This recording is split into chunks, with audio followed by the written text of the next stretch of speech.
Hello everyone, स्वागत है आपका श्रीवर्स चैनल में।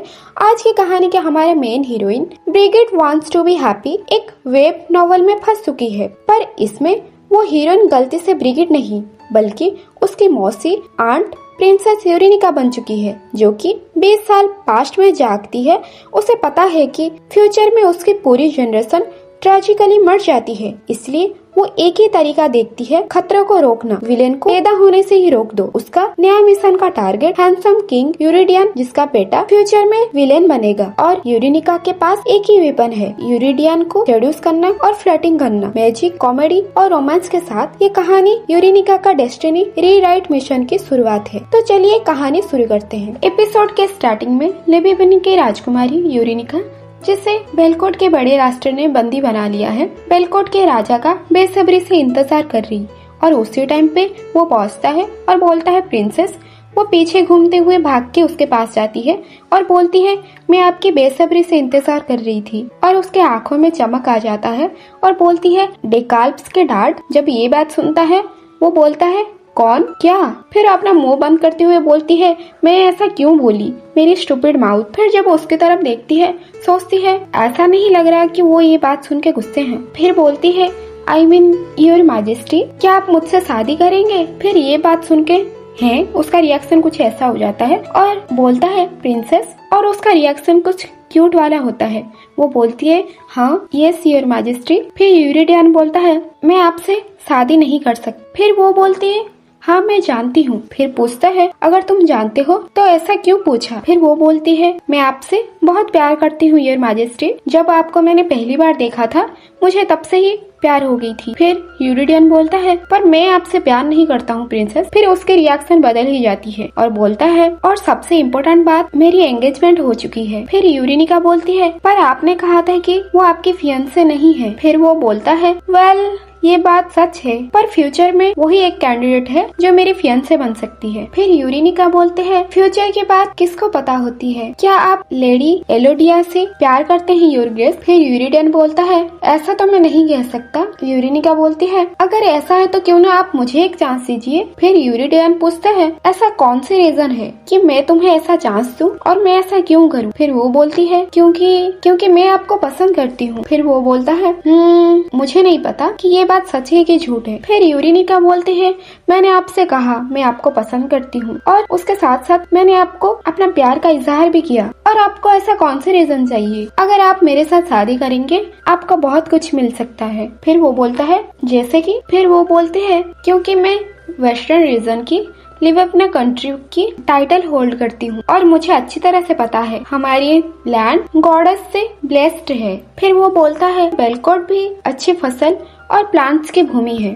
फिर वो बोलती है और मैं मेरे पिता की एक यंगेस्ट प्रिंसेस हूँ और आपको बहुत सारी डाउरी भी मिलेगी। अगर आप मेरे साथ शादी करेंगे तो मेरे पिताजी गल्फमैन की रोड को इमीडिएटली ओपन कर देंगे। फिर वो बोलता है गल्फमैन रोड, मुझे तो पता है कि ये बहुत जल्दी ओपन होने वाला है। अगर मैं आपसे शादी भी ना करूं तब भी ये ओपन होने वाला था। ये सब बोलने के बाद भी यूरिडियन नहीं मानता है और सोचती है कि मैं तो हार ही गई, अब ऐसा कौन सा रीजन बचा, आखिरकार वो जीत ही गए। ये कितनी फ्रस्ट्रेटिंग है। फिर मन ही मन सोचती है मैं तो हम दोनों को बचाने की कोशिश कर रही हूँ। अगर आप लेडी एल्डोरिया के साथ शादी करेंगे तो एक बहुत ही भयानक और एक दुष्ट विलेन के जन्म होगी और वो लेडी आपके वारिस को पैदा करेगी और इविल पाथ और डार्क मैजिक को फॉलो करने बोलेगी और आप वो विलेन की फादर बनेंगे।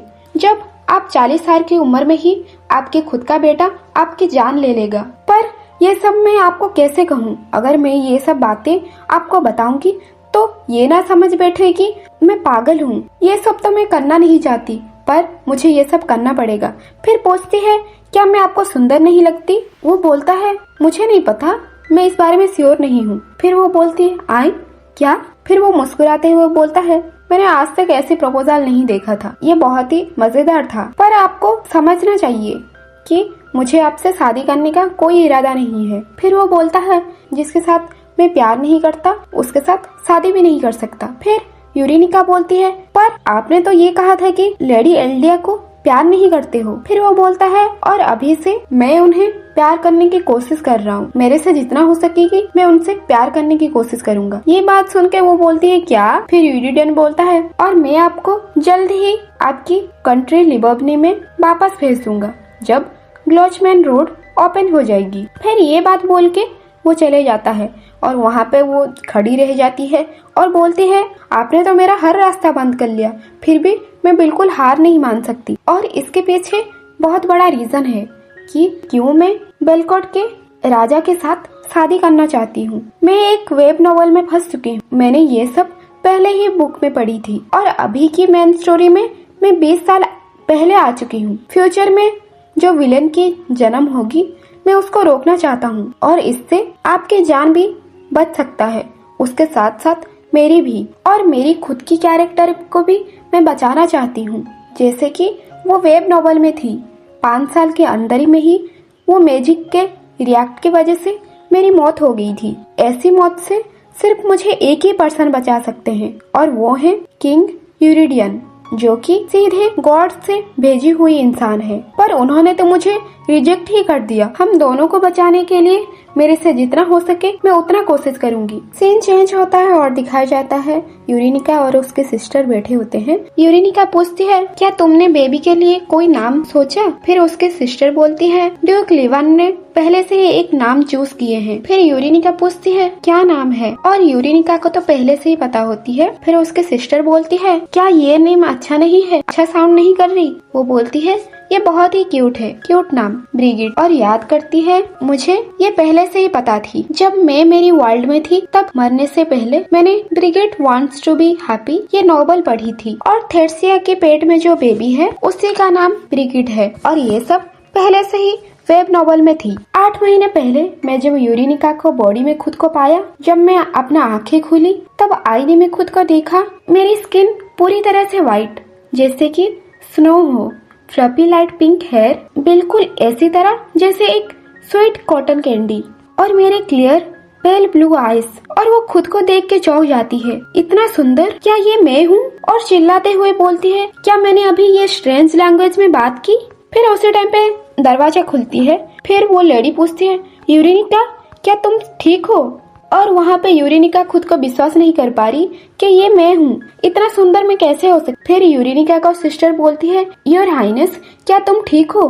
क्या कुछ हुआ है तुम्हें? तुम्हारी चिल्लाने की आवाज आई थी, मैं तो बहुत डर गई थी। क्या तुम बीमार हो? क्या तुम्हारी तबीयत सही नहीं है? तुम मुझे ऐसा मत देखो जैसे कि हम अजनबी है, क्या तुम मुझे पहचानती नहीं? फिर यूरेनिका सोचती है और मैं इसी तरह से मेरी सो कॉल्ड सिस्टर से मिली। फिर बोलती है लेकिन आप सब कौन हो और मैं कहाँ पे हूँ? ये बात सुन के उसके सिस्टर चिल्लाते हुए बोलती है योर माजेस्टी जल्दी आइए और डॉक्टर के बुलाइए, प्रिंसेस अपना मेमोरीज खो चुकी है। और सारे उदास हो जाते हैं और रोने लग जाते हैं। फिर उसकी माँ बोलती है यूरेनिका ओ डियर क्या तुम मुझे याद नहीं कर पा रहे हो? क्या तुम मुझे पहचान नहीं पा रहे हो? हम कौन है? फिर वो सोचती है कि मुझे लगा कि मैं एक्सीडेंट में मर चुकी हूँ। उस दिन बस में विंडो सीट के पास बैठी थी और एक वेब नॉवल पढ़ रही थी और अचानक से वो बस लड़खड़ाने लगी और वो बस क्रैश हो गया था और मैंने अपना होश खो बैठी थी। और जब मेरा होश आया मैं बहुत ग्रेटफुल फील कर रही थी कि मैं अभी भी जिंदा हूँ, पर प्रिंसेस और इतना सुंदर बन के हूँ, लेकिन कुछ अजीब लग रहा है। ऐसा लग रहा है जैसे कि ये प्लेस मेरे लिए बहुत ही अनफेमिलियर है, पर स्ट्रेंज, ये सब मैंने पहले से ही पढ़ चुकी हूँ। फिर आवाज आती है प्रिंसेस मैं फर्नांडो हूँ, आपकी पर्सनल गार्ड। फिर वो बोलती है तुमने अभी क्या कहा, तुम्हारा नाम क्या है? वो गार्ड बोलता है Fernando Cardona your royal highness. फिर याद आते है कार्डोना, ये नाम तो मैंने सुना है, मुझे अच्छी तरह से याद है। फिर वो बोलती है ना ये नहीं हो सकता, ये बिल्कुल नहीं हो सकता कार्डोना, मुझे लगता है मैं कोई इमेजिनेशन वर्ल्ड में आ गई। याद आता है वो वेब नॉवल में ये नाम थी। फिर पूछती है क्या तुम्हारा कोई बेटा है या फिर कोई भाई? मैंने बस एक ही इंसान का नाम पढ़ा था कार्डोना, और वो वेब नॉवल में मेल प्रोटोगनिस्ट था। मैंने ये मेरी मरने से पहले यही पढ़ा था और वो बहुत ही हैंडसम नाइट था। उसका गार्ड बोलता है क्या एक बेटा? योर हाइनेस मेरी अभी तक शादी नहीं हुई है और मैं इकलौता चाइल्ड हूँ। फिर वो सोचती है ये तो बिल्कुल सेम हो रहा है जैसा कि वो वेब नॉवल में थी, Brigitte wants to be happy. क्या मैं सच में ये वर्ल्ड में आ चुकी हूँ? पर मेन कैरेक्टर पैदा होने से पहले ही। फिर तभी गार्ड बोलता है, क्या आप ठीक हैं प्रिंसेस यूरेनिका? फिर शौक होकर याद करती है, रुको, क्या अभी तक ये नॉवल शुरू ही नहीं हुई है? जब मेरी सिस्टर प्रेग्नेंट थी तब वो किडनैप हो गई थी। मुझे ये सब सही करना पड़ेगा और मैं ये वर्ल्ड में फ्यूचर से पहले ही पैदा हो चुकी हूँ। नहीं, ऐसा नहीं हो सकता। ये कितनी अजीब बात है कि मैं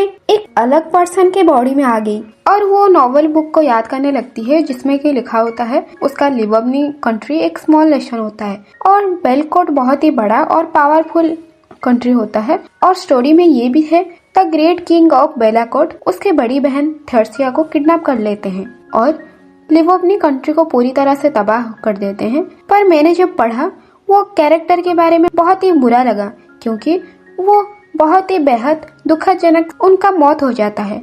और ये जब मैंने पढ़ा था मेरे आंखों से आंसू आने लग गए थे, क्योंकि और मैं तो बहुत ही टूट गई थी। पर मैं अभी भी डरी हुई हूँ। मैं इसीलिए डर रही हूँ क्योंकि वो अभी भी पावरफुल नेशन को रूल करते हैं। और सबसे बड़ी बात ये है, सडनली मेरी रियल लाइफ में बदल गई है। और वो स्टोरी बुक में थर्सिया को किडनैप हुआ था। वो बुक में ये भी था, प्रिंसेस और गार्ड के बीच में बहुत अजीब सी प्यार कहानी शुरू होती, Brigitte wants to be happy. और मैं जो ये वेब नॉवल में जी रही हूँ इसमें 3 मेन कैरेक्टर्स हैं और फीमेल प्रोटोगनिस्ट में ब्रिगिट है और वो थर्सिया मतलब मेरी बड़ी बहन की बेटी। और मेल प्रोटोगनिस्ट है ब्रिगिट्स की गार्ड एलेक्सियो। और ये स्टोरी में विलेन है डेकाल्प बेलकोट और Brigitte wants to be happy novel में लिखा था। और सबसे मेन प्लॉट ये है, वो प्रोटोगनिस्ट अपना चाइल्डहुड ट्रॉमा को वो कैसे हील करता है और ऐसा कहा जाए तो, और उसके पेरेंट्स और पूरी जनरेशन खत्म हो जाती है। और सबसे पहले जब किडनैप होती है तब से शुरू होती है। ब्रिगिट्स के फादर ड्यूक लेवन, उन्होंने बैटलफील्ड में उनके मौत हो गई थी जब मेरी बहन प्रेग्नेंट थी। और उसको जब ये बात पता चलती है वो बहुत ही शौक में आ जाती है और उसकी तबीयत बिगड़ने लगती है। इस वजह से उसकी डॉटर ब्रिगिट्स की भी तबीयत बहुत ही खराब तरीके से पैदा हुई थी और बेलकोट और लिवबनी के बीच में दरारें आ गई। इसीलिए ब्रिगिट के साथ साथ उसकी माँ थर्सिया को भी अपना कंट्री वापस लिवबना भेज दिया गया। ब्रिगिट तब 10 साल की थी और इस खबर से डेकाल बहुत ही टूट चुका था। जब ये बात सुना ब्रिगिट उसे छोड़ के जा रही, इसके पूरा नेम बहुत लॉन्ग है, मैं तो हमेशा से भूल जाती हूँ, छोड़ो। और उसने ब्लैक मैजिक का यूज करना शुरू करता है और विलेन बन जाता है। जिस साल ब्रिगिट और डेकाल्प अलग हुए थे तब डेकाल्प 11 साल का था और वो बेड मैजिक की रिचुअल फॉलो करने के लिए वो अपने खुद के पिता को सैक्रिफाइस कर दिया और द किंग ऑफ बेलकोट को जान से मार दिया। ये सिर्फ इसीलिए क्योंकि ये साम्राज्य का राजा बनना था और लिवबनी की रानी ब्रिगिट को वापस से पाना चाहता था। मुझे डेकाल्प की पिता के बारे में सोच के बहुत बुरा फील होता है। नहीं, ये तो अभी भी बहुत भयानक है। और स्टोरी में ये भी है, थर्सिया जब अपने होम कंट्री में रिटर्न आई तो 2 साल के बाद उसका डेथ हो जाता है और ये कहानी में 3 लोग मर जाते हैं। सबसे पहले थर्सिया और उसके हस्बैंड ड्यूक लिवान और उसके साथ साथ डेकाल्प के फादर मतलब अभी जो बेलकोट के किंग है। और एक मैन कैरेक्टर एलेक्सियो और उसके पिता फर्नांडो। समय के साथ साथ फर्नांडो एक वार में उनके पैर और उनके आंखें खो दिए और ये पॉइंट में उनके पेरेंट्स और जनरेशन को पूरी जनरेशन ऐसे ही ट्रेजेडी में रहने लगी।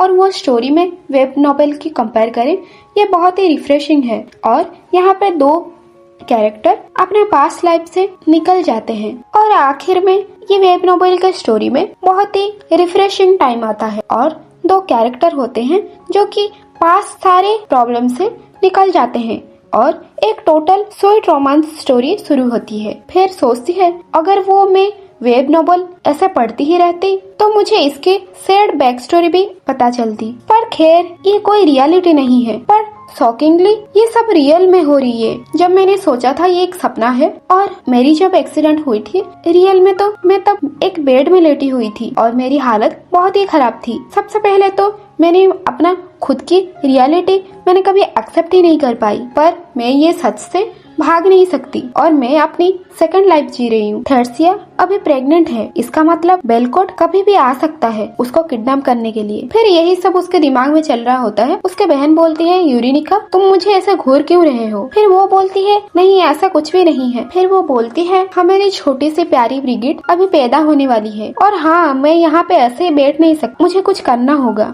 प्लान ए, सबसे पहले मुझे लिवोनिया कंट्री के ऊपर बेलाकोट का अटैक रोकना पड़ेगा। पर उनके पेरेंट्स के बारे में तो मुझे ज्यादा कुछ डिटेल्स लिखा ही नहीं था वेब नॉवल में। मुझे सिर्फ ये बात याद आ रही है कि बेलाकोट को किंग ने लिवोनिया का कंट्री में एक एग्रीमेंट भेजा था, पर वो एग्रीमेंट को लिवोनिया ने मना कर दिया था। ये सब क्या चल रहा है और वो एग्रीमेंट में ऐसा क्या था? वो याद करने लगती है और फिर उसका गार्ड बोलता है, प्रिंसेस यूरेनिका क्या कुछ हुआ है? ऐसी कौन सी बात है? आप सही नहीं लग रहे हैं। फिर वो ऊपर देखती है, फिर वो बोलती है, मैं तुम्हारे लिए परेशान हो रही हूँ, तुम्हारी राइट पैर और तुम्हारे लेफ्ट आंख की वजह से। ये बात सुनकर गार्ड बोलता है, हैं? फिर वो बोलती है, तुम्हें ये सब समझ नहीं आएगी, मतलब समझ नहीं पाओगे। फिर बोलती है तुम पूछती है, और क्या तुम्हें याद है कि बेलकोट और लिवोनिया के बीच में क्या एग्रीमेंट हुई थी? फिर गार्ड बोलता है, बेलकोट के साथ? क्या आप ग्लकमन ट्रीटी के बारे में पूछ रहे हैं? जब ये बात सुनती है बोलती है, क्या तुमने अभी ग्लकमन ट्रीटी के बारे में बोला? फिर गार्ड बोलता है, हाँ, ग्लोचम रोड ओपन होने वाला है। बेलकोट ने हमें प्रॉमिस किया है कि वो हमें मैजिकल और आजकियान के तरफ से एक मैजिकल दिलाएंगे। फिर उसे याद आता है, हाँ ग्लकमन ट्रीटी, मुझे अच्छी तरह से याद आ रहा है। तो लिवोनिया की कंट्री के किंग ये एग्रीमेंट पहले तोड़ा था और वो इंसान है मेरा डैड। हमारा कंट्री इतना छोटा है और उन्होंने ऐसा क्यों किया? फिर वो उठ के जाती है। गार्ड बोलता है, योर हाइनेस आप कहाँ जा रही हैं? वो बोलती है, सॉरी फेर्डी, मुझे लगता है मेरे पास कोई चॉइस नहीं है। फिर अपने पिताजी के पास जाती है। फिर उसके पिताजी बोलते हैं, यूरी स्वीटी, ऐसा कौन सी बात होगी जो तुम भागते हुए आ रही हो? फिर यूरेनिका बोलती है, पिताजी वो ग्लोचमैन ट्रीटी के बारे में ये सब क्या है? फिर उसके पास जाती है और सोचती है, मुझे अच्छी तरह से पता है मेरी फादर की क्या वीकनेस है। अगर मैं थोड़ी सी भी क्यूट एक्ट करूं, वो मेरी सारी बात मान लेंगे। फिर वो ग्लचम की एग्रीमेंट के बारे में पूछती है। तुम्हें परेशान होने की कोई जरूरत नहीं है, तुम्हारे छोटी से सर में ये सब कॉम्प्लिकेटेड मैटर्स नहीं आना चाहिए मेरी स्वीटहार्ट। 3 घंटे के बाद का सीन दिखाया जाता है। वो बोलती है, मुझे विश्वास भी नहीं हो रहा अभी जो आप ये सब मुझे बताए। आपने वो ग्लकमन के रोड क्लोज करना चाहते हैं 2 साल के लिए। फिर वो एक्सप्लेन करता है वो बेलकोट बिल्कुल भी मैजिक का प्रोड्यूस नहीं करता है और उन्होंने अपने कैपिटल सिटी को प्रोटेक्ट करने के लिए ये सब कर रहे हैं और ईस्ट में बेलकोट आता है, इसीलिए हमारे साथ ये एग्रीमेंट किया है। और अजकियान ने हमारे साथ 2 कंट्री के बीच में एग्रीमेंट हुआ है, ट्रेड शुरू हो गई है और हमारे डेवलपमेंट की वजह से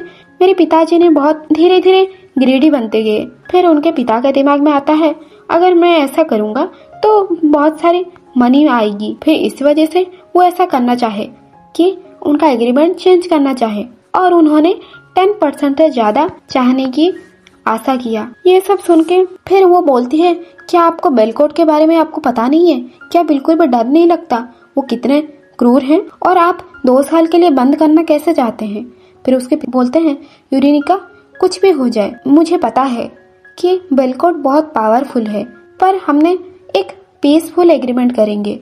ऐसा नहीं हो सकता अचानक से हमारे ऊपर अटैक कर दे। यूरेनिका को समझ आता है कि तो मेरे सबसे पहले ये एग्रीमेंट और ऐसा सब होने के पीछे सबसे पहले मेरे पिताजी के हाथ है। फिर बोलती है कि आप ये ग्लकमैन का रोड ओपन नहीं करेंगे। फिर उसके पिता हंसते हुए बोलते हैं, पर ऐसा क्यों करूं मैं स्वीटहार्ट? फिर सीन चेंज होता है और यूरेनिका और सिस्टर साथ में जा रहे होते हैं।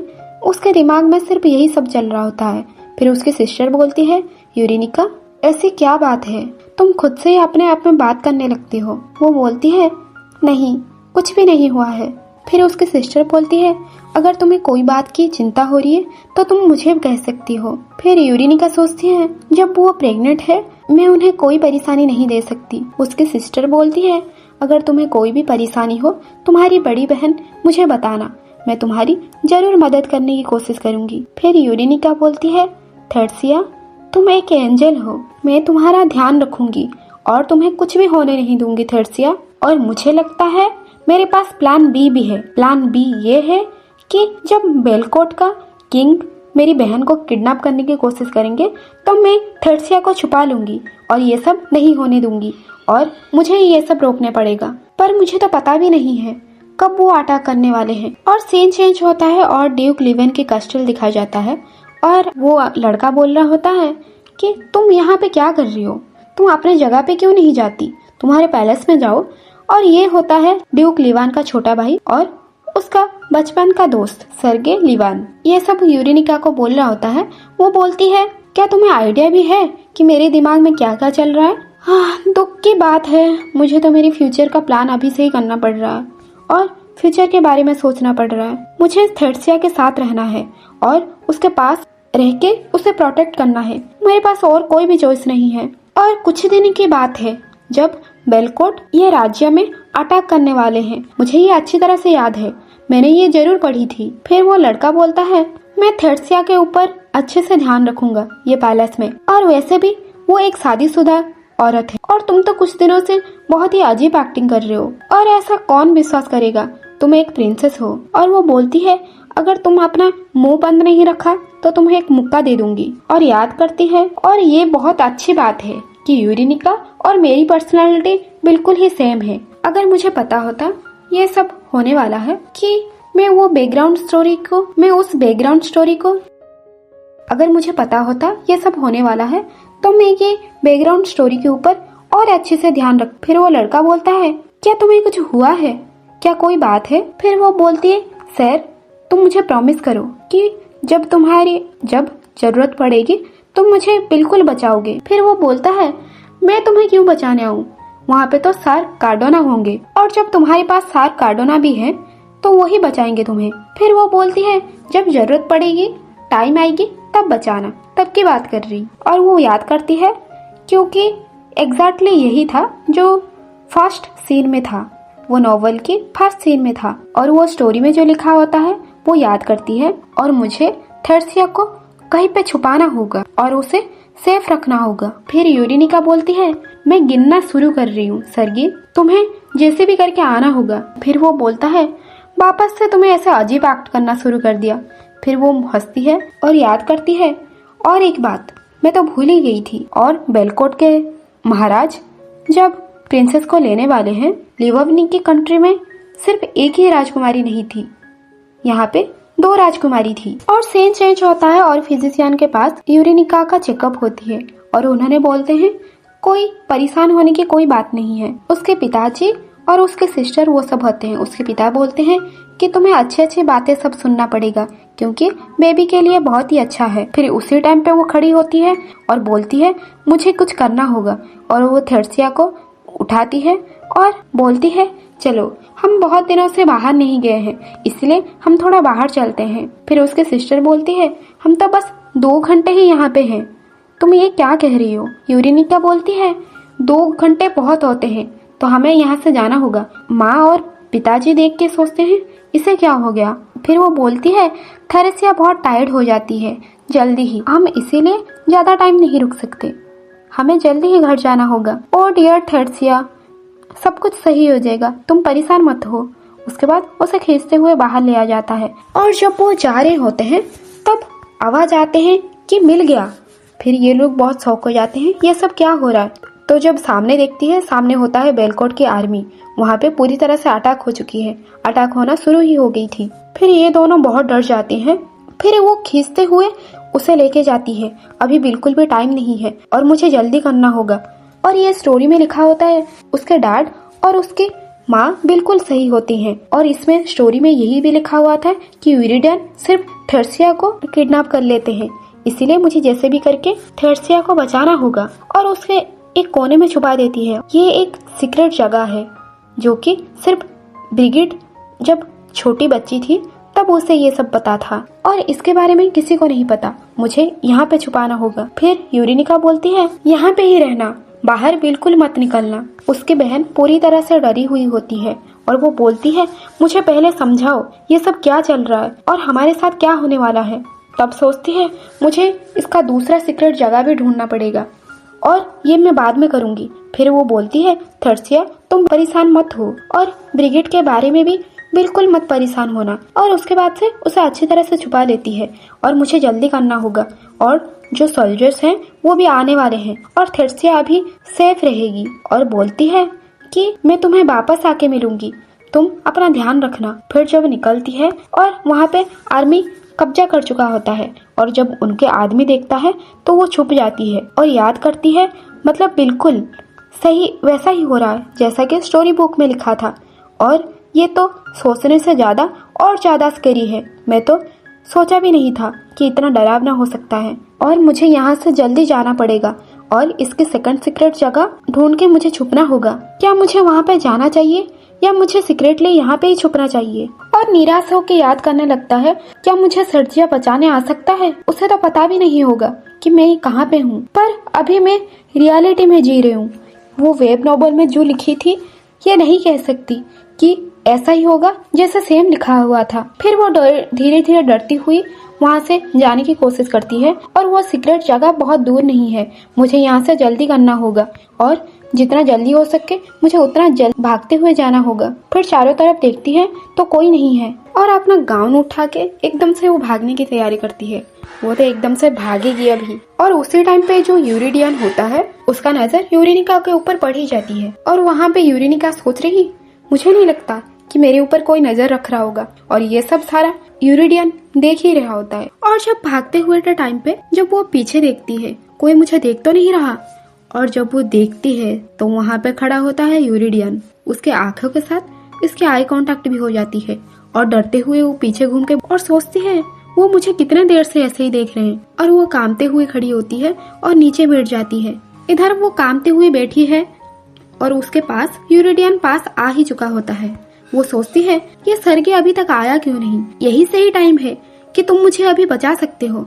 अगर तुम अभी मेरे सामने दिख गए तो मैं तुम्हें 100 किसेस दूंगी, प्लीज मेरे सामने आ जाओ। और तभी यूरिडियन पास आके खड़ा हो जाता है और जब वो देखती है शाइनी सिल्वर हेयर और रेड आइस, उसे समझ आती है कि यही बेलकोट की किंग है। और वो किंग भी उसे देखता है और बोलता है पिंक हेयर और लाइट ब्लू आइस। फिर बोलता है हमने आपको पा लिया है लिवोवने की राजकुमारी यूरेनिका। फिर उसकी तरफ हाथ बढ़ाने लगता है और तभी उस टाइम पे यूरेनिका बोलती है, सरगे तुम एक नंबर के कुत्ता अभी तक आए नहीं।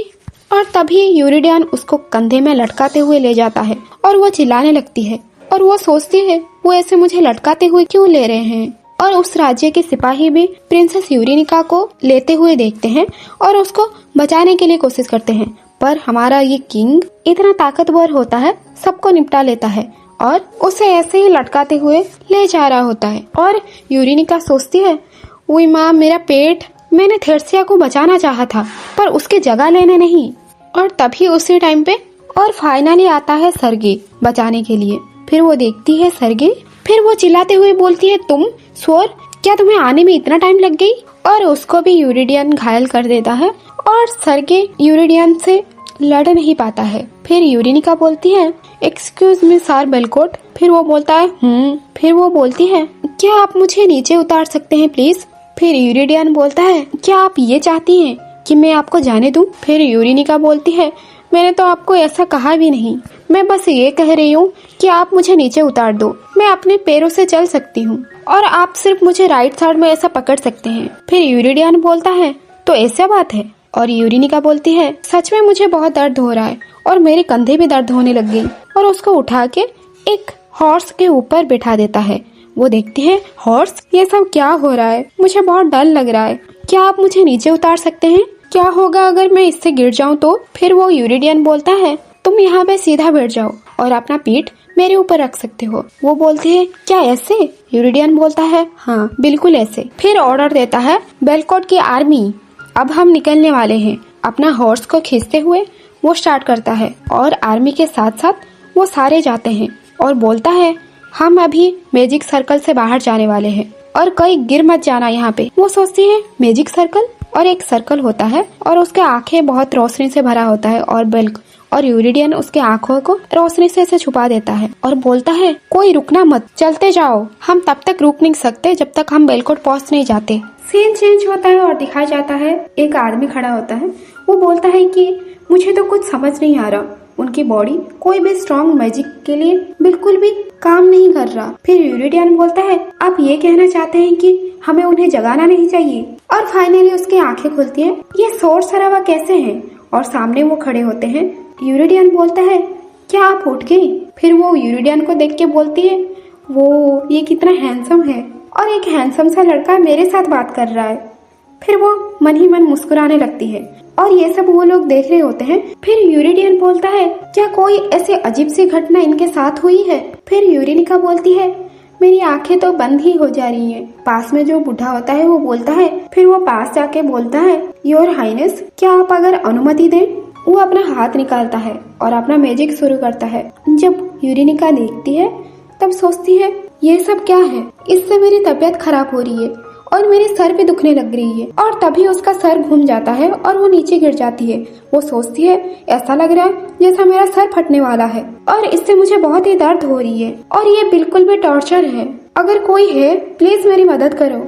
और तभी यूरिडियन उसका हाथ पकड़ता है और वो महसूस करती है, क्या अभी मुझे कोई भी पेन नहीं हो रही, मैं बिल्कुल ठीक हूँ और मेरे पैर भी एकदम ठीक हैं। फिर यूरिडियन बोलता है, प्रिंसेस क्या आप ठीक हैं? वो बोलती है, हाँ मैं बिल्कुल ठीक हूँ। और सोचने लगती है, ये सब क्या हो रहा है? मैंने थर्सिया को आखिरकार प्रोटेक्ट कर ही दिया, पर मैं खुद किडनैप हो गई और एक हॉर्स में और मुझे ऐसी तरह से लेके आए हैं और उसके साथ साथ मेरी पेन भी गायब होगी। मुझे जितना याद है इस बारे में तो ऐसा कुछ नहीं था और ये तो बड़ा ही अजीब है और ये सब क्या हो रहा है मुझे कुछ समझ में नहीं आ रहा। और जब मैं ये खुद झेल रही हूँ इसमें तो मेरी ही ज्यादा परेशानी बढ़ गई। फिर वो यूरिडियन बोलता है, प्रिंसेस क्या आप ठीक हैं? फिर यूरिनिका बोलता है, अगर आप मेरे सिस्टर को नहीं ले पाए तो आप अपना घर क्यों नहीं चले जाते और आपने मुझे क्यों उठा के ले आए? आप बहुत डरावने हैं। और यूरिडियन उसे बच्चों की तरह दो हाथ से उसे उठा लेता है। प्रिंसेस उसे देख के फिर से नट्टू हो जाती है। फिर सोचने लगती है, ये कितना हैंडसम है। फिर यूरिडियन बोलता है, आप ऐसा सैड क्यों हैं? आप किस बात पे सैड हैं? फिर वो बोलते हैं, जब देखती है बेलकोट का फ्लैग है उसके ऊपर वो बैठी हुई है। फिर यूरिडियन उसका आंसू पोंछते हुए बोलता है, मुझे नहीं पता था कि तुम मैजिक से इतना सेंसिटिव हो, इसके लिए मुझे माफ कर दो। मुझे पता है तुम्हें बहुत दर्द हुआ होगा। फिर वो रोते हुए बोलती है, हाँ। फिर बोलता है कि मैंने अचानक से ऐसा अटैक किया और इससे तुम बहुत ही शौक हो गए होगे। फिर वो बोलती है, हाँ। उसके साथ साथ बहुत ही शर्मनाक था। फिर उसके हाथ से रुमाल छीन के बोलती है, ये मैं कर लूंगी। फिर बोलती है, पर वो पेन कैसा था मुझे जब पहले दिया गई थी, पर अभी मुझे ऐसा कोई भी पेन नहीं हो रहा। फिर यूरिडियन बोलता है, क्या तुम इससे पहले जब मैजिक हुई थी क्या तुम तब भी इतना सेंसिटिव थे? फिर वो बोलती है कि मुझे इस बारे में कोई आइडिया नहीं है। और ये मैजिक सेंसिटिविटी, वो पूछता है, क्या तुम्हें नहीं पता? वो बोलती है, मैंने आज तक ऐसा कुछ भी नहीं सुनी थी और ना ही मेरे साथ कभी ऐसा हुआ है पहले। और मन ही मन सोचती है, मुझे तो यही पता है जब मैंने 8 महीने पहले ये बॉडी में आई थी।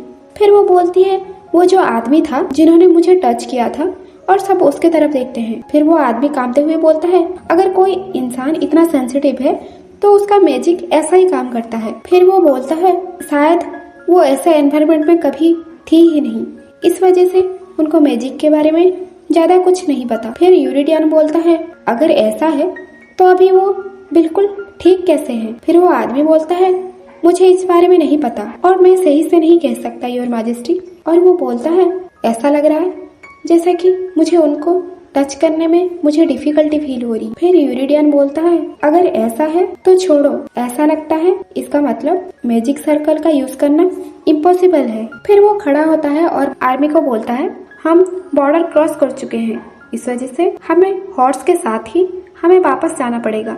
फिर वो बोलते हैं, यूरिनिका की तरफ देखते हुए बोलता है, ऐसा लगता है तुम इससे पहले हॉर्स राइडिंग भी नहीं किए हो। फिर वो बोलती है, मुझे हॉर्स राइडिंग पता है। फिर बोलता है, तुम्हें देख के ऐसा लगता था जैसे तुम हॉर्स राइडिंग करते हुए बहुत डर रही थी। फिर वो बोलती है, मैंने आज तक कभी खुद से हॉर्स राइडिंग नहीं की थी, क्योंकि ऐसा कुछ रीजन थे, इस वजह से मैंने कभी हॉर्स राइडिंग नहीं की थी। फिर वो खुद से सोचती है, क्या मैं आपको परेशान तो नहीं कर रही, मेरी वजह से आप परेशान तो नहीं हो रही।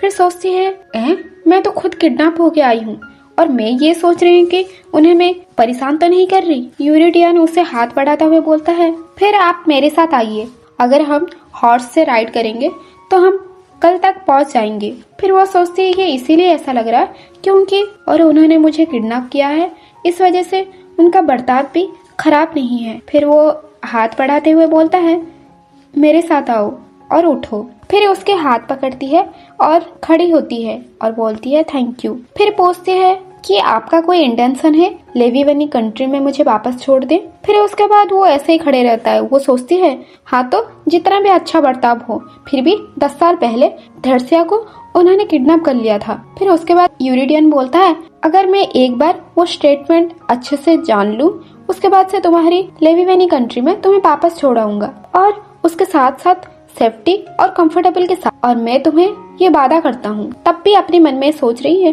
कि ये इंसान जब वो 40 साल का होगा तो अपने खुद का बेटा से ही मारे जाएगा, और जब मुझे पता है सिर्फ मैं ही वो इंसान हूँ जो इसके बाद क्या होने वाला है, ये सब मुझे पता है। फिर वो पूछती है, सर क्या मैं आपके नाम जान सकता हूँ, पूछ सकता हूँ? फिर वो यूरिडियन लुइस सल्डोर डी बेलकोट, और इतना लंबा नाम बताता है। फिर उसके बाद वो अपना इंट्रोडक्शन देती है, बोलती है आपको तो पता ही होगा, और मैं यूरिनिका लिवोवनी। और वो मुस्कुराते हुए बोलती है, आपसे मिलके बहुत अच्छा लगा। फिर उसके आर्मी के साथ वो वापस लौटता है और वहाँ पे प्रिंसेस भी होती है। फिर वो बोलता है, अपना बॉडी को रिलैक्स करो, और अगर ऐसा रिलैक्स नहीं रखोगे तो तुम्हें बहुत ही दर्द होने लगेगी। फिर वो बोलती है, नहीं मुझे बिल्कुल दर्द नहीं हो रही। और वो मन ही मन सोचती है, मैं इनके कितने करीब हूँ और इनके शरीर के साथ मेरा शरीर भी टच हुआ है, और मैं फील कर पा रही हूँ कि उनका कितना टाइट मसल्स है, और ये मोमेंट में मैं ऐसा फील कर रही हूँ जैसे कि सब कुछ ठीक है। फिर उसे देखते हुए सोचती है, क्या ये इंसान को बिल्कुल भी पसीना नहीं आते, वो इतना क्लियर और अच्छा स्मेल कैसे कर रहे हैं, इस वजह से मुझे बहुत अच्छा फील हो रहा है। फिर वो आंखें बंद करते धीरे धीरे उसके सीने में उसका सर रखने लगती है। फिर उसका ख्याल आता है कि मुझे तो कुछ समझ भी नहीं आ रहा, मैं इतनी थ्रस्टी वुमन बन गई हूँ। फिर उसका हॉर्स बहुत सी तेजी से जा रहा होता है, वो गिरने वाली होती है और पकड़ लेता है। फिर बोलता है, अच्छे से बैठिए प्रिंसेस। और वो सोचती है कि ये कितना शर्मिंदाजनक है। और उसके बाद दिखाया जाता है कुछ घंटों के बाद वो फिर से ऐसे पड़ी रहती है नीचे, और जब उसका आंखें खोलती है फिर सोचती है यहाँ पे क्या हो रहा है। और वहाँ पे जो जादूगर वाला होता है वो भी होता है और उसका जादू से कुछ कर रहा होता है। और वो सोचती है कि अभी जो मैं ये देख रहा हूँ ये कैसा फायर है, क्या मैं मर चुकी हूँ, मुझे उन्हें टच करना पड़ेगा। फिर उसका हाथ पकड़ लेता है और उसके पास वो रहती है, और मुझे ये पेन से राहत मिलेगी। पर ऐसा कैसे? वहाँ पे यूरिडियन सोचता है, प्रिंसेस तो बहुत सेंसिटिव है। फिर उसके बाद से वो जादूगर आदमी बोलता है, मैजिक फायर स्टार्ट होने वाला है। ऐसा लग रहा है प्रिंसेस ये मैजिक के बारे में कुछ नहीं जानती। फिर वो सोचती है, ये सब सिचुएशन के बारे में मुझे कुछ समझ नहीं आ रहा। फिर ये सब बातें यूरिडियन बोलता है, ऐसा लग रहा है ये मैजिक वो हैंडल नहीं कर सकते, तो हमें केयरफुली रहना होगा। फिर यूरिनिका सोचती है, मुझे इतना दर्द होता है और ऐसा लगता है जैसे कि मैं मरने वाली हूँ, पर जब यूरिडियन को छूता हूँ तब मुझे सारा दर्द गायब हो जाता है। फिर यूरिडियन उससे पूछता है, क्या तुम श्योर हो ये सब लिवोवनी कंट्री में बिल्कुल भी ये सब नहीं होती आई है प्रिंसेस? फिर उसके बाद मन ही मन सोचती है, मैं तो ये पहली बार ये वर्ल्ड में आई हूँ और मुझे इस बारे में नहीं पता। बेलकोट के हिसाब से लिवोवनी कंट्री बहुत ही वीक है और इनके बीच में एग्रीमेंट भी हुई थी, और मेरी बॉडी मैजिक को रिजेक्ट कर रहा है। और जब वो चारों तरफ देखती है वहाँ पे गार्ड भी होते हैं। फिर उसके बाद यूरिडियन बोलता है, तुम ये मैजिक सर्कल में आने के बाद तुम्हारी ऐसी हालत हो गई है, क्या आपके साथ कोई डरावनी चीजें हुई है? वो बोलती है, आप मुझे अभी के अभी हक कर सकते हैं। फिर ये सब होने के बाद यूरिडियन को बहुत ही बुरा लगता है और उसने जो पहना होता है वो कपड़ा उसको पहना देता है, उसके ऊपर ढक देता है। ये सब देख के यूरिनिका को बहुत ही अच्छी लगता है और वो बोलता है, मैं ये इंसान को ऐसे ही मरने नहीं दे सकती। आग चल रही होती है। फिर वो सोचती है कि लिवोवनी कंट्री से बेलकोट की हवा बहुत ही हैवी है और ये मैजिक की वजह से मुझे सांस लेने में दिक्कत हो रही है, पर जब मैं यूरिडियन के साथ हूँ, पास हूँ, मुझे सांस लेने में आसानी हो रही है। ऐसा लग रहा है ये इंसान एकदम मिराकल के जैसा है और उसकी बॉडी भी। मन में प्लान सी की प्लान करती है। वो सोचती है कि साइड कैरेक्टर को साइड हटा के क्यों ना मैं खुद ही जीतना चाहूँ, मैजिक से उसे पा लूंगी। और ऐसे ही रात बीतती है और सुबह होती है। यूरेनिका यूरिडियन देखती है, तब सोचती है कि ऐसे हैंडसम इंसान के शादी करना तो कितना मजेदार की बात है और ये कितने अच्छे हैं। और उसे देख के फिर से नट्टू हो जाती है और फिर से उसके बारे में ख्याल करने लगती है। फिर यूरिडियन बोलता है, आप क्या सोच रही हैं प्रिंसेस यूरेनिका? फिर वो बोलती है, मैं ये सोच रही थी कि आप एक डैड बनते हुए कितने हॉट लगोगे। मैं सोच रही थी आपके साथ कैसे शादी करूं। और मन ही मन खुश हो जाती है और सोचती है वो मुझे इस तरह घूर क्यों रहे हैं। और वो याद करने लगती है कैसे कैसे अजीब मोमेंट में उन्होंने मुझे देखा था। ये कितने शर्मिंद की बात है। फिर वो बोलता है, तुम चुप हो गए? फिर बोलता है, तुम बहुत ही अजीब हो। वो बोलती है कि कितने शर्मिंदाजनक है और वैसे भी वो मेरे साथ शादी क्यों ही करेंगे जब मेरी कंट्री इतनी छोटी सी है। वो तो एक बड़ी राज्य की प्रिंसेस के साथ शादी करेंगे। फिर वो बोलता है प्रिंसेस यूरेनिका और वो अपने हाथों से उसे उठा के हॉर्स के ऊपर बिठा लेता है। फिर उसके आर्मी को बोलता है, हम कैपिटल पहुँचने वाले हैं, इस वजह से हमें जल्दी जाना होगा। यूरेनिका सोचती है, अगर मैं ये इंसान से शादी नहीं कर सकती तो मुझे वो मैजिशियन लेडी से भी शादी करना रोकना पड़ेगा। और मुझे पता है ओरिजिनल स्टोरी में क्या हुआ था। डेकाल, तुम एक मॉन्स्टर हो, तुम्हें बिल्कुल भी पैदा नहीं होना चाहिए। ये वर्ल्ड के सारा पावर पाने के लिए तुम कितने हद तक जा सकते हो वो ये स्टोरी में था, जिसने तुम्हें ऐसे रास्ता के लिए अपनाने के लिए कहा है। उसके खुद का बेटा को ही ब्लैक मैजिक के बारे में उसे बताया और मैं ये शादी कैसे रोक सकती हूँ। और मुझे नहीं लगता ब्रिगिट 2 महीने के अंदर ही पैदा हो जाएगी। वो तो अभी 7 महीने की प्रेग्नेंट है और डेकाल ब्रिगिट से 1 साल बड़ा था। इसका मतलब सिर्फ मेरे पास 1 साल ही है। फिर पूछती है, योर मैजेस्टी। फिर वो बोलती है, योर मैजेस्टी, क्या आप शादीशुदा नहीं है? वो बोलता है, क्या आप एक बच्चा का प्लानिंग कर रहे हैं? फिर वो बोलता है, पहली बात तो मैंने अभी तक शादी ही नहीं किया और तुम बच्चे की बात करते हो और ऑब्वियसली मेरा कोई भी बच्चा नहीं होगा और ना ही मैं चाहता हूँ। फिर सोचती है, बिना शादी किए और बच्चा भी नहीं है, ये तो अच्छी बात है। फिर सीन चेंज होता है और वो फाइनली यूरिडियन के कंट्री में पहुँचते हैं। और जब देखती है वो कंट्री की नजारा, फिर सोचती है ऐसा लग रहा है कि ये बहुत ओल्ड और हिस्टोरिकल प्लेस है। मेरी राज्य लिववनी इससे ज्यादा क्यूट लगता है। फिर उसे पर्दा से ढक देता है। फिर बोलता है कि यहाँ पे बहुत लोग हैं और बहुत भीड़ होगी, इस वजह से कहीं तुम अनकंफर्टेबल ना हो जाओ, इस वजह से पर्दा कर लो। और जब देखती है सच में बहुत सारे लोग होते हैं और सारे उसके जय जयकार कर रहे होते हैं बेल कॉर्ट के स्वागत में। फिर देखती है इतनी भीड़, सारे लोग उसे इतने अच्छे से वेलकम कर रहे हैं। फिर वो सोचती है ये इंसान बिल्कुल बहुत अच्छा होगा, इस वजह से सारे उसे तारीफ कर रहे हैं और वो बिल्कुल भी एक परफेक्ट हस्बैंड मटेरियल है। और वो महल में पहुँचते हैं और यूरिडियन उसे नीचे उतारता है। मन ही मन तब भी सोच रही होती है, अगर मैं ये आदमी को किडनैप कर पाती तो इसे मैं हस्बैंड बना लेती अपना। ऐसा तो मैं कर नहीं सकती, पर बस इमेजिन ही कर सकती हूँ। और उसी टाइम पे एक लेडी भागते हुए आता है।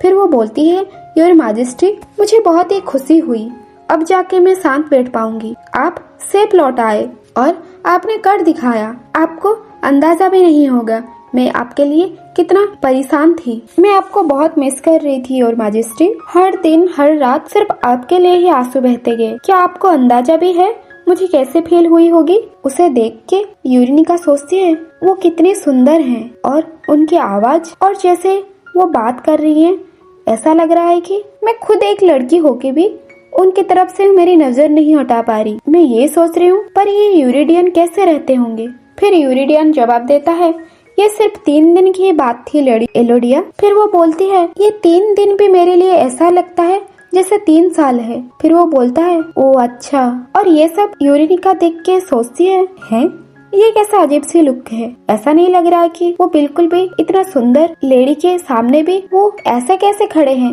जैसे कि बिल्कुल भी इंटरेस्ट ही ना हो, पर ऐसा लग रहा है जैसे कि एक्टिंग करने जैसा। एटलीस्ट उन्हें इस टाइम उन्हें कुछ बोलना तो चाहिए। और उनके सामने इतनी सुंदर लेडी रो रही है, उसके बाद भी वो इतना क्रूएल कैसे हो सकते हैं? फिर यूरिडियन बोलता है, ये कोई डेंजरियस मिशन नहीं था, तो तुम्हें ऐसे आके ग्रीट करने की कोई जरूरत नहीं था। फिर वो बोलती है कि आपको ऐसा नहीं लगता आप थोड़ा हार्टलेस बिहेव कर रहे हैं योर मैजेस्टी? फिर बोलते हैं, अगर जिस इंसान के साथ मेरी शादी होने वाला है और वही इंसान मेरा हस्बैंड बनेगा और वो वापस लौटे हैं, अगर मैं ग्रीट ना करूँ तो और कौन करेगा? फिर वो बोलता है, थैंक यू लेडी एल्डोरिया। जब ये बात सुनती है तब वो समझ जाती है यही वो लेडी है जो कि डेकाल्ब की माँ है और यूरिडियन की वाइफ। फिर उसके बाद सोचती है, मैं ऐसी सुंदर औरत के साथ तो कभी भी कम्पीट ही नहीं कर सकती, मैं ये सोच भी नहीं सकती इतना सुंदर लेडी को मैं हरा भी पाऊँ। फिर वो लेडी बोलती है, कहीं आपको दर्द तो नहीं हो रहा योर मैजेस्टी? वो बोलता है, नहीं, बिल्कुल नहीं। और वो सोचने लगती है, मेरी प्लान सी बिल्कुल भी काम नहीं करेगा, इसलिए मुझे प्लान सी को बदलना पड़ेगा। और ऐसा कैसे हो सकता है? और एक सीक्रेट विलेन इतना ब्यूटीफुल कैसे हो सकता है? यूरिडियन तब बोलता है, रोना बंद करिए लेडी एलोडिया, और वैसे भी आपके लिए ये अच्छा रहेगा कि आप अपने घर चले जाएं। और मैंने एक इम्पोर्टेंट गेस्ट भी लेके आया हूँ। और ये यूरिनिका देख रही होती है और सोचती है, ऐसा बिल्कुल भी नहीं लग रहा, ये लेडी के चार्म से वो बिल्कुल भी इफेक्ट हुए हैं। ऐसा लग रहा है जैसे कि मेरे साथ जैसे ट्रीट करते थे उसके साथ भी सेम वैसा ही ट्रीट। इन दोनों के बीच में कोई केमिस्ट्री नहीं दिखती। और वैसे भी मेरा प्लान सी भी काम नहीं करने वाला है। और इतने सुंदर लड़की सामने होते हुए भी मैं निकली थी उनसे फ्लर्ट करने। और उसके बाद जब वो आँख खुलती है तब देखती है कि वो लड़की उसे घूर रही है। फिर सोचती है, क्या ये लड़की मुझे घूर रही है? और उसको कुछ होने लगता है। जब नीचे देखती है ऐसा लगता है कि उसका सर फटने वाली है और वो लड़खड़ाने लगती है। यूरिडियन बोलता है, प्रिंसेस क्या आप ठीक हैं? फिर उसे महसूस होती है कि कुछ सही नहीं लग रहा। ऐसा तो आज तक कभी फील नहीं हुआ है। मेरी बॉडी इतना हेवी क्यों लग रही है? ये कितना अजीब है। और ऐसा लग रहा है मैं जमीन के नीचे धंसे जा रही हूँ। और ये सब क्या हो रहा है? मुझे कुछ समझ नहीं आ रहा। फिर उसके बाद उससे पता चलती है, क्या इतनी सुंदर लेडी, क्या उसने मेरे साथ ऐसा किया? और वो लेडी यूरिडियन के ऊपर हाथ फैलाती हुई बोलती है, आपने मुझे प्रॉमिस किया था कि आप मेरे साथ वापस से मिलेंगे, इसीलिए मैं आपसे मिलने चली आई। मेरे से बिल्कुल भी रहा नहीं जाता आपसे बिना मिले। और तभी हमारी यूरिनिका लड़खड़ाते हुए, उसका होश नहीं रहता। वो सोचती है कि ऐसा लग रहा है मेरी खून भी जलने लगी है, मेरी पूरी शरीर कोई नीचे से मुझे खींच रहा है। और वो नीचे गिर जाती है और उसका दिमाग काम नहीं करने लगता है। उसको अलग अलग और बहुत सारी चीज इमेजिन होने लगता है और बोलती है, मैं यहाँ पे ऐसा लग रहा जैसे मैं सांस नहीं ले पा रही हूँ और अभी मैं ही मरने वाली हूँ, क्या मैं अभी मर जाऊंगी? उसके बाद उसी टाइम पे यूरिडियन उसे छूता है और उठाता है, तब जाके उसे अच्छा फील होता है। फिर वो पूछता है, क्या तुम ठीक हो प्रिंसेस? वो सोचती है, वापस से ये इंसान मुझे बचाया है। उसके बाद पीछे से वो लेडी बोलती है, मुझे तो समझ नहीं आ रहा ये औरत को क्यों लेके आए हैं जबकि उसका तबीयत भी सही नहीं है। ये तो बिल्कुल भी अच्छी बात नहीं है योर हाइनेस। और यूरिनिका सोचती है, मुझे अभी जैसे फील हुआ ऐसा लगा जैसे उसके ब्लैक मैजिक से वो मुझे जान से ही मार देगी। और ये बिल्कुल ऐसी तरह है जो मैं नोवेल में पढ़ी थी। और उसके बेटा डेकाल्ब के पास भी यही सेम मैजिक था। फिर यूरिडियन बोलता है, जब आप बेलकोट में हैं, आप ऐसी तरह से बात करके मुझे शर्मिंदा नहीं कर सकते। फिर वो लेडी बोलती है, आप ऐसा लग रही हैं जैसे कि आप लिवोविनी राज्य से हैं। माफ करना अगर मैं आपको इंसल्ट फील करवाई। अगर तुमने मुझे माफ कर दिया तो मैं आपको आपकी क्वार्टर दिखाना चाहती हूँ, क्या ये सही रहेगा? फिर वो सोचती है, जब इसी टाइम पे मुझे इंसल्ट करके ऐसी हालत दिखा दिया तो क्या मैं भरोसा कर सकती हूँ कि वो मेरे रूम में लेके मुझे मर्डर ना कर दे? मैं कोई मूर्ख नहीं हूँ और ऐसे प्रीटी फेस देख के मैं बिल्कुल भी फंसने नहीं वाली हूँ। और वो खुद से नीचे गिर जाती है और बोलती है कि मैं मरने वाली हूँ योर मैजेस्टी, क्या मुझे थोड़ा सा रेस्ट मिल सकता है? तभी यूरिडियन उसे अपनी बाहों में ही उठा लेता है और उसको लेके जाता है। फिर वो और मुस्कुराते हुए बोलती है, बहुत अच्छा, बिल्कुल ऐसा ही हो रहा है जैसा मैंने प्लान किया था। मैं कोई एक्टर नहीं हूँ। फिर भी उसके बाद यूरिडियन उसके आर्मी को भी बोलता है कि आप सभी ने बहुत अच्छा काम किया है तो आपको भी रेस्ट लेनी चाहिए। और वो आर्मी को भेज देता है और सारी आर्मी रेस्ट करने चले जाते हैं। और लेडी एलोडिया की भी बोलता है, तो आपको अभी अपने घर जाना चाहिए। फिर वो पीछे मुड़ के चला जाता है और वो बुलाती हुई रह जाती है। और पीछे उसको देखते हुए यूरिनिका सोचती है, तुमने मुझे जान से मारने की कोशिश किया था, तुम विलेन, तुम बहुत ही मीन हो। मुझे तो यकीन भी नहीं हो रहा कि ऐसी औरत के साथ यूरिडियन शादी करने वाले हैं। मैं बिल्कुल ऐसा होने नहीं दूंगी। डेकाल्ब के पिता तुम्हें छोड़ के अभी दूसरा वुमेन के साथ शादी करेंगे, तुम सिर्फ देखते ही रह जाओगे। और उसको वो आंख दिखाते हुए चिढ़ाती है, और जब चिढ़ाते हुए यूरिडियन भी देख लेता है, फिर तब भी वो मुस्कुराता है। फिर वो सोचती है फिर से वापस से ऐसी मोमेंट में देख लिया, बार बार मैं उनके सामने ऐसी ही हरकतें करती हूँ, बाद में मुझे ही शर्म आ जाता है। और यूरिनी क्या एक्टिंग कर रही है ये सब भी यूरिडियन को पता होता है। और वो बोलता है जब मैंने तुम्हें पहली बार देखा था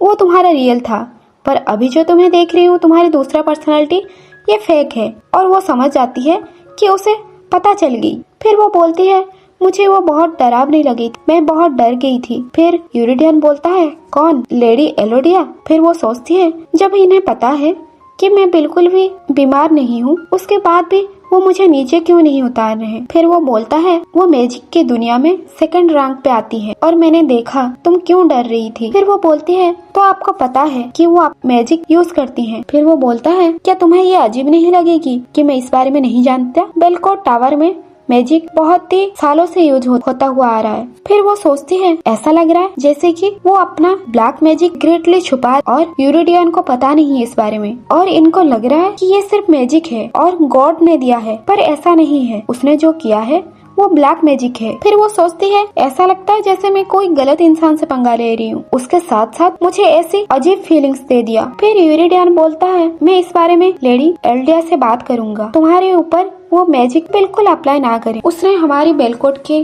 कंट्री के लिए बहुत कुछ किया है अपनी मैजिक के साथ और अपना ग्रेट आइडिया के साथ। ये एम्पायर को अच्छी तरह से खड़ा किया है, ये एम्पायर को बहुत फायदेमंद हुआ है। फिर वो बोलती है कि मुझे बहुत डर लग रही है, आपको तो पता भी नहीं है वो सिर्फ मैजिक नहीं ब्लैक मैजिक की यूज करती है, और मुझे ये सब इसीलिए पता है क्योंकि मैं पहले से ही बुक में पढ़ चुकी हूँ। ये बिल्कुल मेरे लिए आसान नहीं है कि मैं उन्हें ये बात बोल पाऊँ। फिर वो बोलता है वो ज्यादा दिन तक ऐसे फ्री होके ये पैलेस में एंटर नहीं कर सकते जैसे कि आज किया था, तो तुम्हें परेशान होने की कोई जरूरत नहीं। ये बात सुन के वो सोचती है डेकाल्स के डार्ट तो बहुत कूल है और उसे थैंक यू बोलती है, और इनके हैंडसम फेस देख के वो वापस से मुस्कुराने लगती है। और जब वो महल देखती है तब सोचती है कि ये तो बिल्कुल ऐसा ही है जैसा मेरी राज्य लेबिबनी जैसा लगता है थोड़ा थोड़ा। क्या ये? फिर उसे बोलता है क्या आप मुझे नीचे उतारेंगे? मुझे ऐसा लग रहा है जैसे मेरे ओरिजिनल प्लेस में हूँ, और ये नोबल और यहाँ पे ब्रिगेड रहती थी, और ये सब मैं पहले से पढ़ चुकी हूँ। और वहाँ पे बहुत सारे मेड होते हैं जो कि उसे वेलकम करते हैं। और वो जब भागते हुए जा रही होती है तब उसकी नजर पड़ती है एक मेड के ऊपर। तब वो देखती है लाइट ब्राउन हेयर, और ये तो थर्सिया की ध्यान रखा करती थी, और जब वो बहुत बीमार थी तब यही मेड बहुत ध्यान रखा था, और उसका नाम था मैरियन। और वो बोलती है यस योर हाइनेस, और उसे याद आती है जो ओरिजिनल नोबल थी उसमें भी वो मेड थी, थर्सिया और ब्रिगेड की बहुत ही करीबी थी, और इसके साथ मेरी पहली मुलाकात है। पर ऐसा लग रहा है जैसे कि मैं बहुत पहले से जानती हूँ, पर कैसे? ये कितनी अजीब है। और वो महल की तरफ बढ़ती है और वो अंदर जाती है।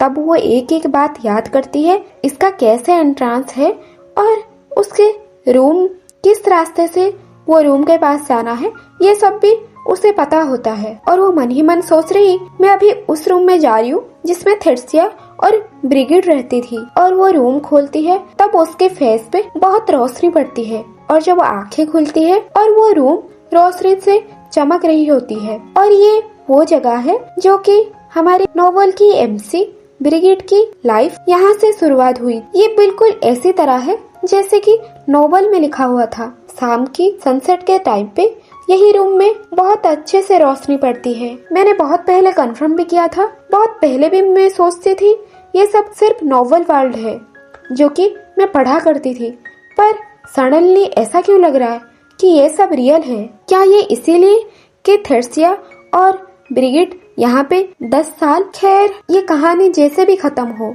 पर मुझे ये कहानी सही से खत्म करनी पड़ेगी। और ये तो बहुत अच्छी बात है, मैं थर्सिया को अपने घर पे ही रखी हूँ। जब वो प्रेग्नेंट थी वो अभी सेफ है। और बोलती है मैं तो बहुत थक गई, और यूरिडियन का क्लोज जाने के लिए मुझे क्या क्या करना पड़ा।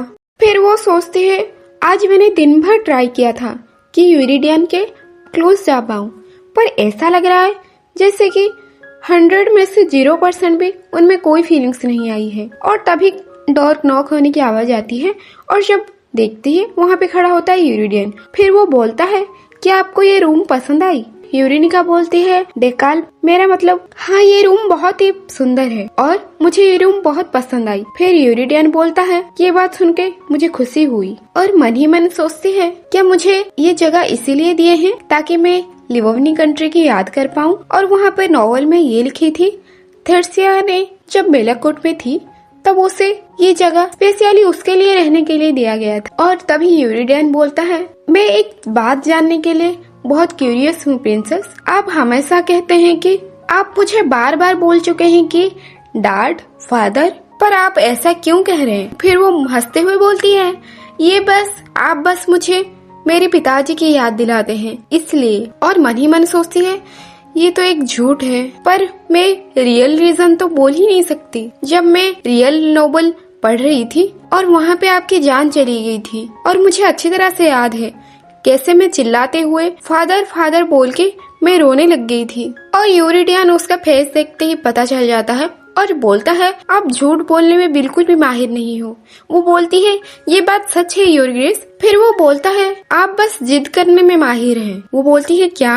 और मैं अभी तक शादीशुदा नहीं हूँ और उसके साथ साथ मेरी कोई बच्चे नहीं है और मुझे फादर बुलाते हुए क्या आपको अजीब नहीं लग रहा? और वो मन ही मन सोचते हैं मैं तो उनके ऊपर गुस्सा भी नहीं कर सकती क्योंकि वो इतना हैंडसम जो है। और मेरी मन में तो कुछ कुछ होने भी लग गई। फिर वो बोलती है पर आप बहुत बहुत बहुत बहुत हैंडसम है तो मैं आपको फादर और डैड बोलना। फिर वो यूरिडियन तभी बोलता है प्रिंसेस। फिर वो चुप होके बोलती है ठीक है, आज के बाद मैं ध्यान रखूंगी कि आपको ऐसा ना बोलूं। फिर वो माफी मांगती है। फिर यूरिडियन बोलता है आपको चिंता करने की कोई जरूरत नहीं है, आप बहुत लंबा सफर करके आई हैं और मैं अभी यहाँ से जाता हूँ। आप अच्छी तरह से रेस्ट कीजिए। और हाँ, मेरी एक नाम है जो कि आप मेरे नाम से बुला सकते हो। अगर आपको कोई परेशानी हुई तो इमिडिएटली आप मेड को बुला सकते हैं। फिर वो बोलती है ठीक है। फिर बोलता है मुझे पता है आपको मैंने जिस तरह से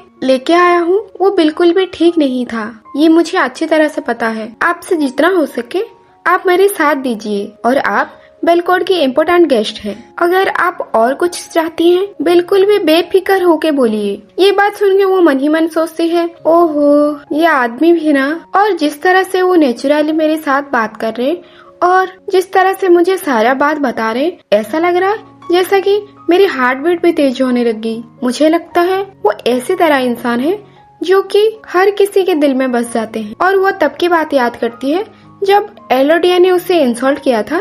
तब वो उसके स्टैंड लेके बोला था आप बेलकोट नेशन में होते हुए किसी को अपमान नहीं कर सकते। और ऐसा लग रहा है जैसे कि वो ऐसे टाइप के इंसान है, अगर अपना लाइन क्रॉस किया तो उसी टाइम पे वो सजा सुना देते हैं। और तभी यूरिडियन बोलता है अब मैं चलता हूँ। फिर वो बोलती है रुकिए, मुझे और भी बहुत कुछ कहना है। और उसके कपड़ा को खींचने लगती है। बोलती है एक सेकंड रुकिए father, I mean your majesty. वो पीछे घूमता है। जब वो फादर सुनता है उसका, वो आँख दिखाने लगता है। और जब मैजेस्टी बोलता है वो शांत होकर दिखता है। और यूरिनिका पूछती है क्या आप वो वुमेन से शादी करने वाले हैं? यूरिडियन बोलता है आपका मतलब सोलिया एलोडिया से? वो बोलती है हाँ। फिर बोलता है वेल हाँ, ऐसा ही कुछ हो सकता है। अगर वो क्वीन बनेगी राज्य के लिए बहुत ही फायदेमंद रहेगी। और तभी यूरिनिका की मुंह बन जाता है और सोचती है कि आपको बिल्कुल भी पता नहीं है वो किस तरह के इंसान है। कुछ भी हो जाए पर आपके लिए वो औरत बिल्कुल भी ठीक नहीं है और उसके पास बहुत पावरफुल ब्लैक मैजिक है और उसने जान से मारने के लिए भी कोशिश किया था। और सबसे मेन बात, और आपको भी उसका बेटा के जरिए से जान से मारना चाहेगी। पर मेरे पास तो ऐसा कोई एविडेंस भी नहीं है जो ये बात मैं प्रूफ कर सकती। मैं तो बस एक हॉस्टेज हूँ और वो तो ये कंट्री का डेवलप करने में हेल्प करती है। और जाहिर सी बात है सबसे ज्यादा किसे विश्वास करेंगे। और मन ही मन सोचते हैं अगर मैं उन्हें ये बात बोलूं उसे ब्लैक मैजिक आता है तो वो मुझे कभी भी विश्वास नहीं करेंगे। मुझे उनका ट्रस्ट जीतने के लिए कुछ भी करने के लिए मैं तैयार हूँ और एलोडिया से ज्यादा मुझे उनका ट्रस्ट जीतना होगा। और जब तभी यूरिडियन यूरिनिका के हाथ पकड़ता है तो वो फील करती है कि वो सडनली उसका थकान मिट चुकी है। फिर यूरिडियन बोलता है आप लिवोवनी की प्रिंसेस हैं तो आपको बहुत सी चीजों का ध्यान रखनी चाहिए। फिर यूरेनिका बोलती है बहुत सी चीजों का ध्यान रखनी चाहिए जैसे कि पर क्यों? फिर वो बोलता है सबसे पहली बात, ऐसी प्राइवेट प्लेस में जैसे कि आपका बेड चैम्बर आप किसी भी पर्सन को अलाउ नहीं कर सकते, ना ही अंदर आने के लिए बोल सकते हैं। फिर वो बोलती है पर यहाँ पे तो आप खुद आए थे। फिर वो सेकंड बात बोलता है और सेकंड पॉइंट, अगर आपको कोई फॉलो किया है तो आपको इमीडिएटली ऑर्डर देना है कि ये रूम से निकल जाए। और तीसरी पॉइंट, और किसी भी इंसान को पीछे से नहीं खींचना है जब वो जा रहे होते हैं। और तभी वो सोचती है और ये सब चीज वो क्यों बोल रहे हैं, क्या अभी का जो सिचुएशन है उसी बारे में ही बोला? फिर वो खड़ी हो जाती है और जब जा रहा होता है यूरेनियन तब पीछे से बोलती है अगर मैं कहूँ आपके लिए मेरे मन में फीलिंग्स है तो, और मन ही मन सोचती है यही मेरा एक चांस है, मैं ये आदमी को कैसे मैं ट्रस्ट जता सकती हूँ और कैसे ये मनवा सकती हूँ एलोडिया से दूर रहने। और मेरे पास बहुत सारे ट्रिक्स भी नहीं है कैसे ही बेलकोट के किंग के साथ डील किया जाता है। और मेरे पास एक ही उपाय है जो कि मेरा ब्यूटी, अगर मैं उनको मेरी ब्यूटी में अगर उनको फंसा सकती हूँ तो फिर वो आंखों में चमक लेके बोलती है अगर मैं आपसे ये बात बोलूँ कि आपके लिए मेरे मन में फीलिंग्स हैं तो आप क्या कहेंगे? और मन ही मन सोचती है मुझे पता है एलोडिया की ब्यूटी के सामने मेरी ब्यूटी अलग है पर मैं भी तो बहुत सुंदर हूँ। फिर अपना रिएक्शन बदलते हुए बोलती है ओफो, मुझे तो और ज्यादा क्यूट और स्वीट बनना चाहिए और शर्मीली। और तभी वो अपना चौथा पॉइंट बोलने लगता है और चौथा पॉइंट है ये है और कभी भी और किसी को भी आप ये वर्ड्स नहीं बोल सकते और आप मुझे उल्लू बनाने की कोशिश मत करिए प्रिंसेस। और वो शौक होके बोलती है कि नहीं, मेरा मतलब ये नहीं था। फिर वो बोलता है मैं ये सब चीजें बहुत अच्छी तरह से नोटिस कर लेता हूँ। और वो समझ जाती है और सोचती है कि उन्हें लगता है कि वो बहुत सारी चीजें अच्छी तरह से नोटिस कर सकते हैं पर वो जो इविल वुमेन है उससे कैसे ट्रस्ट कर लेते हैं। फिर वो बोलती है क्या आपको मैं एक सुंदर प्रीटी वुमेन नहीं लगती? फिर वो बोलता है क्यों आप एक वुमेन नहीं लगते? बिल्कुल लगते हैं, पर आपके जो ऐसे छोटे छोटे बिहेवियर्स हैं उसको हम बिल्कुल भी जस्टिफाई नहीं कर सकते प्रिंसेस, और आप पूरी तरह से अनप्रेडिक्टेबल हैं। मैं अभी चलता हूँ प्रिंसेस, आप रेस्ट कीजिए। फिर ये कह के वो चला जाता है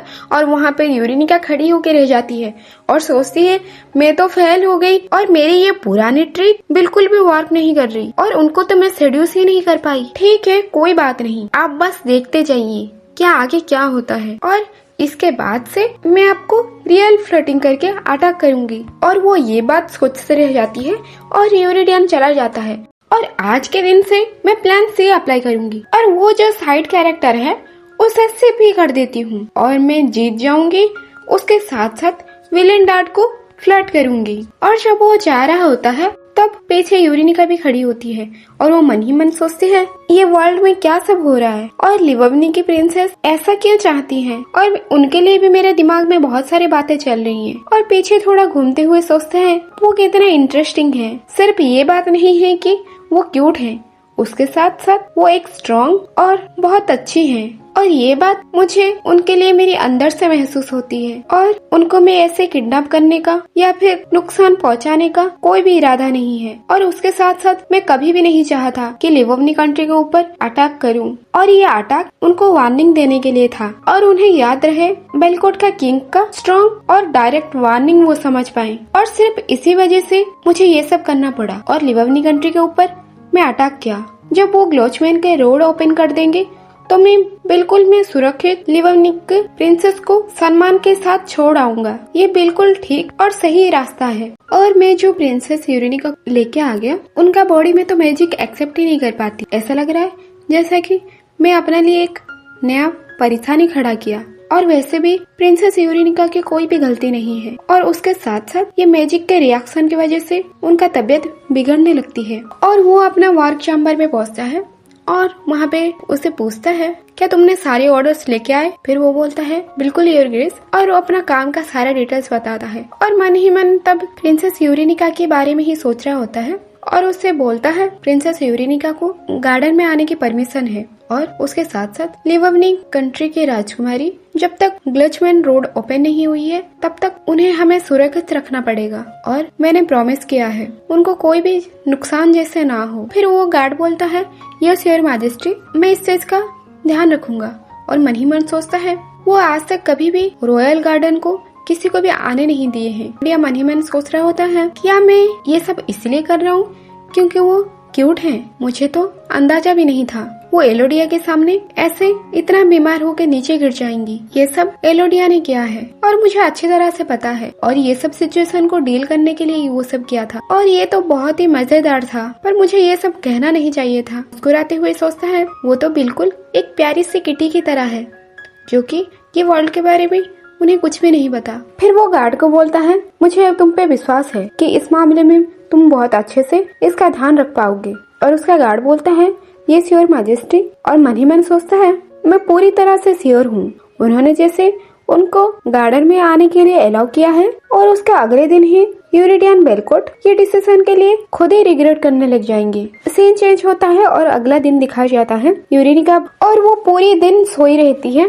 उसका मेड भी आके उठाती है और उसे पता चलती है कि वो पूरी दिन भर सोई है और वो मन ही मन सोचती है मैं इतने टाइम सोने के बाद मेरा बॉडी तो लाइट हो गई पर मुझे बिल्कुल भी रिफ्रेश नहीं लग रही। मुझे लगता है मैं कुछ खाऊं तब जाके शायद मुझे फ्रेश फील होगी। और ये तो कितनी अजीब बात है, मैं पूरे 24 घंटा सोई और उसके साथ साथ एक बार भी बिना आंखें खोले। मैं तो बिल्कुल ठीक थी जब मैंने यूरिडियन के पास खड़ी थी और आसानी से मेरा तबीयत सही हो जाता है। मुझे लगता है मैं वो हॉर्स राइडिंग करके बहुत थक गई थी, इसीलिए मैंने पूरे दिन सो गई। और तभी वहाँ पे मेड बोलती है योर हाइनेस मुझे स्पेशल इंस्ट्रक्शन मिली है कि आप पे अच्छे से ध्यान रखने के लिए और मुझे पता चली आप मैजिक से बहुत सेंसिटिव हैं। वो बोलती है हाँ थोड़ी नहीं बहुत ही सेंसिटिव हूँ, पर परेशानी होने की कोई बात नहीं, मैं बिल्कुल ठीक हूँ। फिर जब मेड को फेस देखती है वो बहुत ही सीरियस होकर देख रही होती है।